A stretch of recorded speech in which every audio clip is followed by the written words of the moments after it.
Assalamualaikum warahmatullahi wabarakatuh. Kembali lagi bersama saya Maisin Puspa Yulanderi, Prodi Pendidikan Bahasa Indonesia semester 4, Universitas Ma'arif Nahdlatul Ulama Kebumen.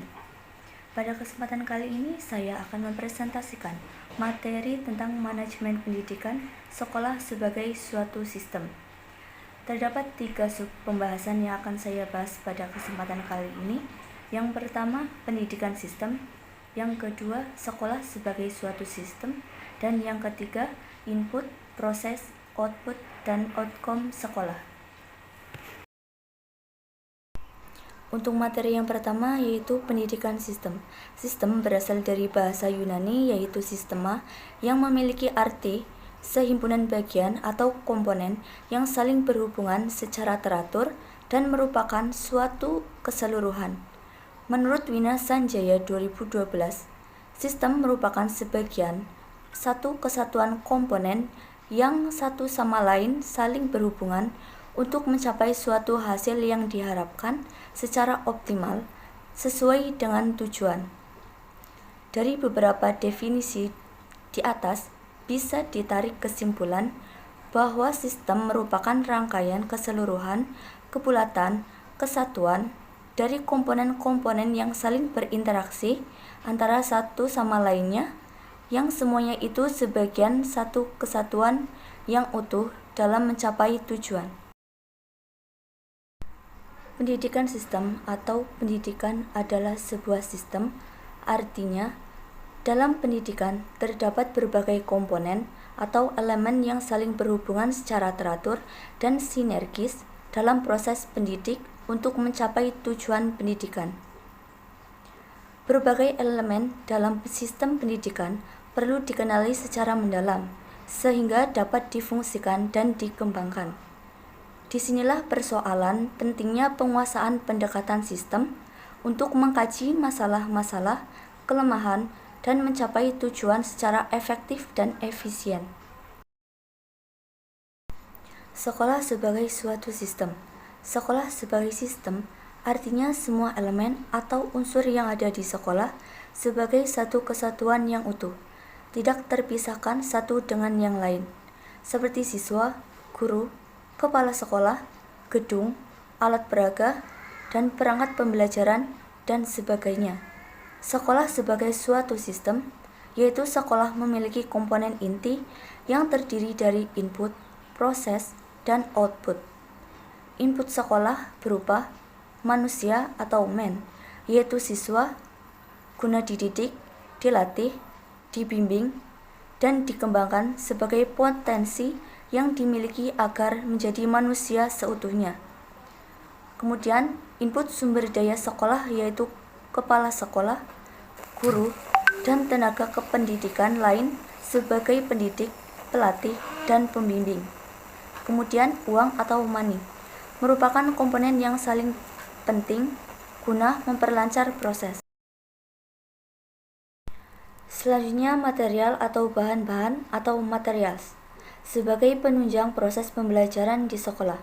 Kemudian, metode-metode atau methods, cara-cara atau teknik, dan strategi pembelajaran dalam mengatasi dan mempermudah proses transfer ilmu dan pembelajaran dengan berbagai macam karakteristik dari peserta didik. Kemudian mesin atau mesin merupakan alat-alat dan teknologi seperti media elektronik, mobil, dan media lain guna sebagai pendukung serta objek pembelajaran. Pembahasan selanjutnya yaitu mengenai input, proses, output, dan outcome sekolah. Input, masukan atau input sekolah adalah segala masukan yang dibutuhkan sistem sekolah untuk menghasilkan keluaran atau hasil yang diharapkan.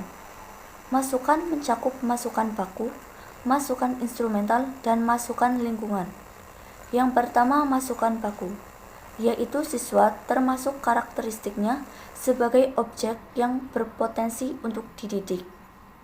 Kemudian masukan instrumental, yaitu masukan yang harus ada dan mempunyai pengaruh terhadap jalannya proses atau transformasi atau pewarisan kebudayaan, pengetahuan, di antaranya ialah tenaga edukatif atau guru sebagai tenaga pendidik, sarana dan prasarana, kurikulum, dana, dan pengelolaan sekolah yang diperlukan sebagai unsur penunjang untuk menjadikan seorang siswa sebagai manusia seutuhnya.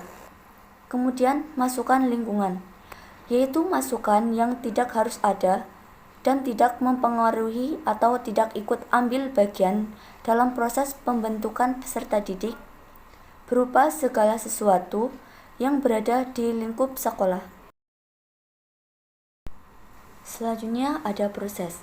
Proses adalah seluruh kegiatan yang dilakukan oleh sekolah, termasuk yang terjadi di dalam sekolah atau kelas, dalam rangka mengubah masukan untuk menghasilkan output yang ditargetkan.